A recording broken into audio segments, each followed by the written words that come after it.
समय कम बचा है, एग्जाम भी सर पर है। इतने कम समय में कैसे तैयारी होगी, अच्छे मार्क्स कैसे आएंगे। जैसे जैसे समय गुजरता जा रहा है टेंशन बढ़ती जा रही है। कहीं आपके मन में भी तो ये सारी बातें नहीं आ रही, कहीं आपको भी तो ये नहीं लगने लगा कि अब बहुत देर हो चुकी है। देर नहीं हुई है दोस्त, हाँ एक गलती जरूर हुई है कि तुमने अपना समय पहले सही से इस्तेमाल नहीं किया। लेकिन अभी भी इस गलती को सुधारा जा सकता है, क्योंकि दुनिया में हर चीज दो बार होती है, एक बार हमारे दिमाग में और दूसरी बार हकीकत में। तो सबसे पहले तो ये बात अपने दिमाग से निकाल दो कि अब कुछ नहीं हो सकता, अब बहुत देर हो चुकी है। जितना भी समय बचा है उसको ये सोचने में तो बिल्कुल मत गंवाओ कि काश मैंने पहले पढ़ लिया होता। जो हो गया वो हो गया, उसे भूल जाओ और खुद से ये वादा करो कि आगे फिर कभी ये गलती मत दोहराना। बंद कर दो रोना और बंद कर दो पछताना। अब जितना भी समय बचा है उसका दिल से नहीं बल्कि दिमाग से इस्तेमाल करो। सब कुछ पढ़ने की बजाय केवल इम्पोर्टेंट टॉपिक पहले पढ़ो। पिछले साल के पुराने पेपर पर रिसर्च करो, नोट करो कि क्या पढ़ना जरूरी है और क्या पढ़ना जरूरी नहीं है, और सिलेबस वाइज उन पेपर्स को सॉल्व करो। दूसरों को देखकर अपने टारगेट सेट मत करो, ना ही इस बात पर ध्यान दो कि किसने कितना पढ़ लिया। आपको बस एक बात क्लियर होनी चाहिए कि आपको कितना पढ़ना था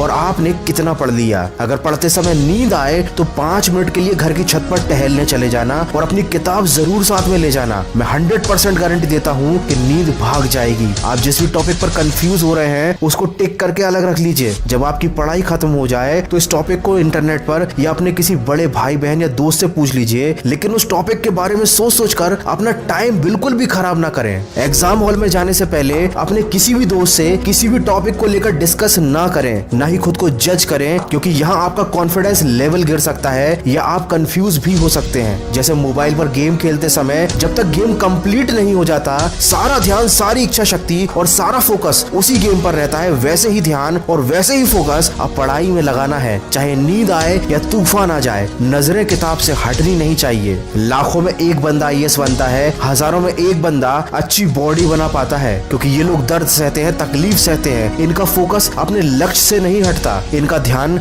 आने वाले रिजल्ट पर रहता है, और तुम्हारा ध्यान भी आने वाले रिजल्ट पर ही होना चाहिए। कोयला भी हीरा बनने के लिए लाखों साल तक कई टन का दबाव झेलता है। कितनों की तकदीर बदलनी है, तुम्हें कितनों को रास्ते पर लाना है। अपने हाथ की लकीरें मत देखो, तुम्हें इनसे भी आगे जाना है। दोस्तों चीज उतनी मुश्किल होती नहीं जितना हम उसे सोच सोच कर बना देते हैं। तो सोचना बंद करो, पछताना बंद करो। किसने कहा कि दुनिया में करिश्मे नहीं होते? तुम एक बार जी जान से कोशिश तो करो। दोस्तों सिलेबस वाइज पुराने पेपर से इंपॉर्टेंट टॉपिक्स को सिस्टमैटिक तरीके से सिलेक्ट करना बहुत जरूरी है, ताकि आपको पता हो कि क्या और कितना पढ़ना है। इसकी पूरी प्रोसेस मैंने अपने ऑडियो में बताई है, डिस्क्रिप्शन में दी गई लिंक से जाकर आप उस ऑडियो को सुनिए, ताकि आपको कम समय में अच्छे मार्क्स लाने का मटेरियल मिल सके। तो दोस्तों माना कि समय कम बचा है, लेकिन अब भी अपने एक एक सेकंड का बिल्कुल सही इस्तेमाल कीजिए और परीक्षा में ऐसा रिजल्ट लाकर दिखाइए कि सारी दुनिया देखती रह जाए। मैं मिलूंगा आपसे अगले वीडियो में जो आपके जीवन में सकारात्मक ऊर्जा को भर दे और आपको दिखाए एक सही दिशा। सुनते रहिए मन की आवाज।